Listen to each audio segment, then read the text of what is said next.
രാഹുൽ ഗാന്ധി ജയിച്ചത് മുസ്ലിം വർഗീയ ചേരിയുടെ പിന്തുണയോടെ. ഗുരുതര പരാമർശവുമായി എ വിജയരാഘവൻ. രാഹുൽ ഗാന്ധി വയനാട് ലോക്സഭാ മണ്ഡലത്തിൽ നിന്നും വിജയിച്ച് ഡൽഹിയിലെത്തിയത് മുസ്ലിം വർഗീയ ചേരിയുടെ ദൃഢമായ പിന്തുണയോടെയാണെന്ന് CPM പോളിറ്റ് ബ്യൂറോ അംഗം എ വിജയരാഘവൻ. പ്രിയങ്ക ഗാന്ധിയുടെ ഘോഷയാത്രയുടെ മുന്നിലും പിന്നിലും ന്യൂനപക്ഷ വർഗീയതയിലെ ഏറ്റവും മോശപ്പെട്ട വർഗീയ ഘടകങ്ങൾ ആയിരുന്നുവെന്നും അദ്ദേഹം ആരോപിച്ചു. CPM വയനാട് ജില്ലാ സമ്മേളനത്തിന്റെ പ്രതിനിധി സമ്മേളനം സുൽത്താൻ ബത്തേരിയിൽ ഉദ്ഘാടനം ചെയ്യുകയായിരുന്നു അദ്ദേഹം.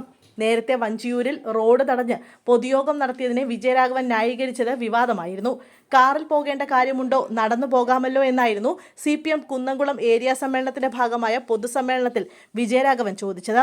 റോഡിൽ പൊതുയോഗം വെച്ചതിന് സുപ്രീംകോടതിയിൽ പോവുകയാണ്, വലിയ പബ്ലിസിറ്റി കിട്ടും, അല്ലെങ്കിൽ ഇവിടെ ട്രാഫിക് ജാം ഇല്ലേ, എല്ലാവരും കൂടി കാറിൽ പോകാതെ നടന്നു പോകാമല്ലോ, 25 കാറ് പോകുമ്പോൾ 25 ആളെ പോകുന്നുള്ളൂ എന്നതാണ് സത്യം.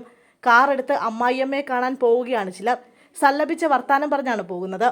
അത്യാവശ്യത്തിനുള്ള കാർ യാത്രയൊക്കെ കുറവായിരിക്കും. കാറുള്ളവൻ കാറിൽ പോകുന്നത് പോലെ തന്നെ പാവങ്ങൾക്ക് ഒരു ജാഥ നടത്താനുള്ള അവകാശം അനുവദിച്ചു നൽകണമെന്ന് അഭ്യർത്ഥിക്കുകയാണ്. സോഷ്യലിസം വരുന്നതിനാണ് കമ്മ്യൂണിസ്റ്റ് പാർട്ടി പ്രവർത്തിക്കുന്നതെന്നും വിജയരാഘവൻ പറഞ്ഞു.